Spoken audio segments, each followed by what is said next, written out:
नमस्कार, SBT news में आपका स्वागत है। पेश है 30 जनवरी गुरुवार दोपहर 1:15 बजे राजस्थान की 15 बड़ी खबरें। सबसे पहले एक नजर डालते हैं आज की हेडलाइंस पर। राजस्थान में लिव इन रिलेशन के लिए जरूरी होगा रजिस्ट्रेशन। नीमका थाना जिला बहाली की मांग को लेकर चक्का जाम। हाउसिंग बोर्ड का कनिष्ठ विधि अधिकारी रिश्वत लेते रंगे हाथ गिरफ्तार।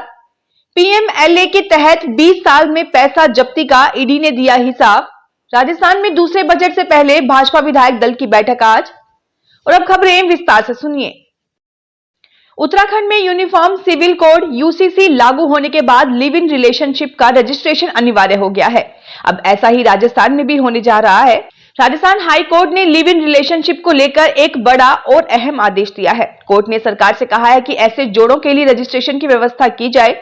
कई लिव इन कपल्स की याचिकाओं पर सुनवाई करते हुए जस्टिस अनूप कुमार ढंड ने सरकार को एक पोर्टल शुरू करने को कहा है जिस पर ऐसे संबंधों को पंजीकृत किया जा सकता है। नीमका थाना जिला व सीकर संभाग की बहाली को लेकर आज सुबह 8 बजे से चक्का जाम शुरू हो गया है। चक्का जाम के चलते सुबह से खनन कारोबार और बाजार पूरी तरह से बंद है। नीमका थाना जिला रद्द करने से गुस्साए लोगों ने सड़क पर टायर जलाकर प्रदर्शन कर रहे हैं। इधर जिला बचाव संघर्ष समिति के 30 दिनों से जारी धरने को अब और तेज किया जा रहा है। एसडीएम मुकेश चौधरी ने आंदोलन के मद्देनजर नीमका थाना तहसीलदार अभिषेक कुमार और पाटन तहसीलदार सुभाष चंद को मौका मजिस्ट्रेट नियुक्त किया है। राजस्थान हाउसिंग बोर्ड के कनिष्ठ विधि अधिकारी प्रशांत गुप्ता को भ्रष्टाचार निरोधक ब्यूरो ने 1 लाख रुपए की रिश्वत लेते हुए गिरफ्तार किया। उसने एक आवास के मांग पत्र को जारी करने के बदले 2.5 लाख रुपए की रिश्वत मांगी थी। भरतपुर एसीबी चौकी की टीम ने ये ट्रैप की कार्रवाई की। देश में मनी लॉन्ड्रिंग और उससे जुड़े मामलों पर नजर रखने वाली एजेंसी प्रवर्तन निदेशालय यानी ईडी ने हाल ही में धन शोधन रोकथाम अधिनियम पीएमएलए से जुड़े कुछ आंकड़े पेश किए हैं। ईडी ने बताया कि इस कानून के तहत अब तक 1.45 लाख करोड़ रुपए की संपत्तियां जब्त की जा चुकी हैं। ईडी के आंकड़ों के मुताबिक वित्तीय वर्ष 2024-25 के पहले 9 महीनों में ही 21,370 करोड़ रुपए की संपत्ति जब्त की गई है। पीएमएलए कानून 1 जुलाई 2005 से लागू किया गया था। इसका उद्देश्य टैक्स चोरी, काले धन की जमाखोरी और मनी लॉन्ड्रिंग जैसे गंभीर अपराधों पर लगाम लगाना था। ईडी के आंकड़ों के मुताबिक 2024 से पहले ईडी ने कुल 1.24 लाख करोड़ रुपए जब्त किए थे। इनमें से अधिकतर संपत्ति यानी लगभग 1.19 लाख करोड़ रुपए प्रधानमंत्री नरेंद्र मोदी के सत्ता में आने के बाद जब्त की गई है।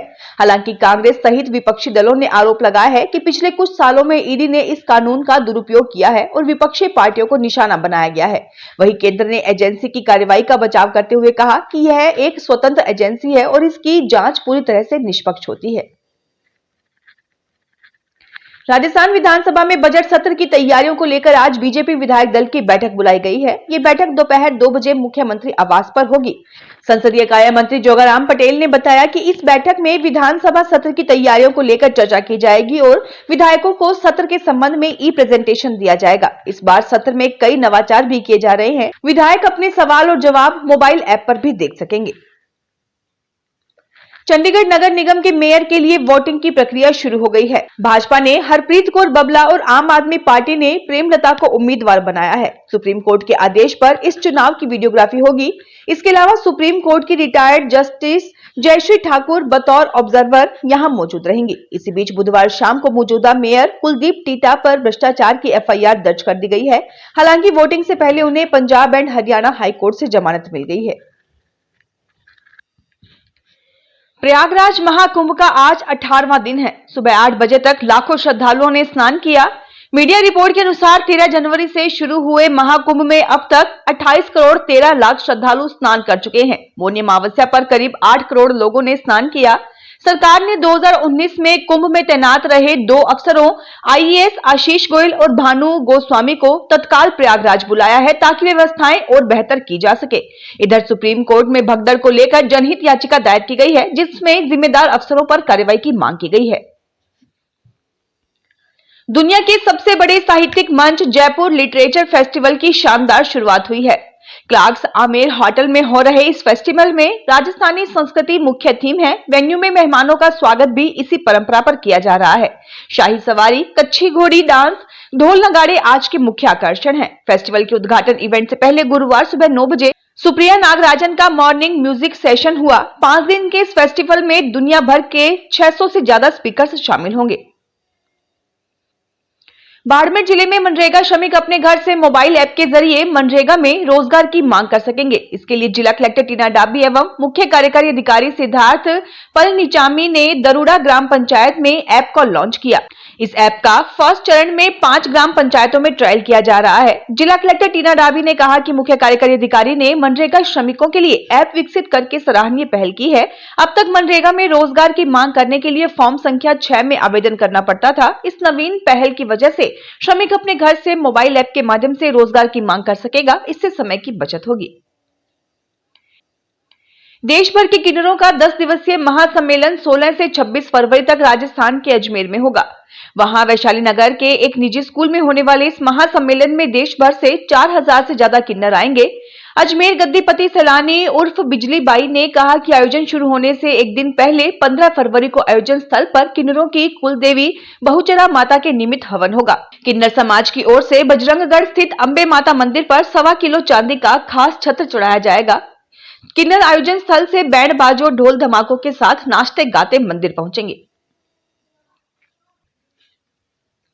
झुंझुनू के बाल न्यायालय ने विधि से संघर्षरत 2 बालकों को 2 साल तक अस्पताल में साफ सफाई का कार्य करने का आदेश दिया है। इसके साथ ही न्यायालय ने दोनों पर 10-10 हजार रुपए का जुर्माना भी लगाया है। सेशन न्यायाधीश दीपा गुर्जर ने बालक ए और पी को हिंसा करने और कैंपर गाड़ी से टक्कर मारकर वैन को क्षतिग्रस्त करने के मामले में यह निर्णय सुनाया। न्यायालय ने दोनों बालकों को आदेश दिया कि वे अगले 2 वर्षों तक राजकीय चिकित्सालय के वार्ड, किचन और अन्य स्थानों पर अवैतनिक साफ सफाई का कार्य करेंगे। उदयपुर में मेवाड़ के पूर्व राज परिवार के सदस्य डॉक्टर लक्ष्यराज सिंह मेवाड़ ने सोलर लैंपों से सूर्य की सबसे बड़ी आकृति बनाकर सूर्योदय अभियान का शुभारंभ कर Guinness book of world record बनाया है। Guinness book of world records ने डॉक्टर लक्ष्यराज सिंह को सोलर लैंपों के संग्रह से दुनिया में पहली बार सूर्य की सबसे बड़ी आकृति बनाकर इस विश्व कीर्तिमान से सिटी पैलेस में सम्मानित किया। डॉक्टर लक्ष्यराज सिंह का समाज सेवा के विभिन्न प्रकल्पों में यह 9वां Guinness book of world record है। राजस्थान के सरकारी स्कूलों में पढ़ने वाले 9वीं से 12वीं कक्षा के विद्यार्थियों की अर्धवार्षिक परीक्षाओं के नंबर 31 जनवरी तक संस्था प्रधानों को शाला दर्पण पोर्टल पर अपलोड करने होंगे। माध्यमिक शिक्षा निदेशक आशीष मोदी ने इस संबंध में सभी संयुक्त निदेशकों को निर्देश जारी किए हैं। विदित रहे कि इस साल 9वीं से 12वीं कक्षा की अर्धवार्षिक परीक्षा राज्य स्तरीय जिला सम्मान परीक्षा योजना के तहत कराई गई थी। अर्धवार्षिक परीक्षा 24 दिसंबर को संपन्न हो चुकी है। हालांकि कुछ स्कूलों की ओर से अभी तक परीक्षा के अंक पोर्टल पर अपलोड नहीं किए गए हैं। बीकानेर से बीकानेर पाटलिपुत्र महाकुंभ स्पेशल ट्रेन 8 और 15 फरवरी को बीकानेर से 7 बजे रवाना होगी। ये ट्रेन तीसरे दिन दोपहर 2 बजे पाटलिपुत्र पहुंचेगी। पाटलिपुत्र बीकानेर महाकुंभ स्पेशल ट्रेन 10 और 17 फरवरी को पाटलिपुत्र से शाम 4:30 बजे रवाना होकर अगले दिन सुबह 11:30 बजे बीकानेर पहुंचेगी। राजस्थान रोडवेज अब प्रदेश में गांवों ढाणियों तक बस संचालित करने की योजना बना रहा है। इसके तहत 8 साल बाद एक बार फिर ग्रामीण परिवहन बस सेवा की बसें दौड़ती नजर आएंगी। सीएम भजनलाल शर्मा की बजट घोषणा के तहत वित्त विभाग ने रोडवेज को इन बसों को रेवेन्यू शेयरिंग मॉडल पर चलाने की मंजूरी दी है। दरअसल पिछले कुछ सालों में इन सेवा को फिर से शुरू करने के लिए कई बार प्रयास किए गए, लेकिन निजी बस सेवा संचालकों के रुझान नहीं दिखाने और फंडिंग की दिक्कतों के चलते बस सेवा शुरू नहीं हो सकी। लेकिन अब राजस्थान रोडवेज प्रशासन ने ग्रामीण बस सेवा को पुनर्जीवित करने के लिए प्रयास तेज कर दिए हैं। फिलहाल इस बुलेटिन में इतना ही। फिर हाजिर होंगे और बड़ी खबरों के साथ।